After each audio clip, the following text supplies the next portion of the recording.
ছিল উচ্ছ্বাস, কিছু শঙ্কায় ভরা চুম্বন ছিল প্রেমিকার ঘন নিঃশ্বাস, হাসি মুখের ফোয়ারা।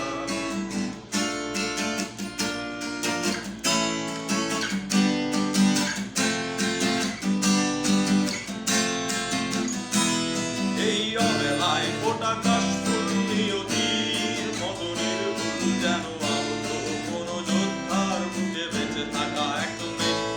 যদি ঘরে ফেরা বাকি নিশ্চুপ, হৃদয়ে ঢেউ ভাঙে চুপ, যদি জাহাজের নাগরিক কেউ অপরাধ মেনে নিয়ে কেউ কেউ, যদি শত্রুরা হাতে বহুদূর যাও একদিন ঠিকই এনে দেব হাসি মুখ।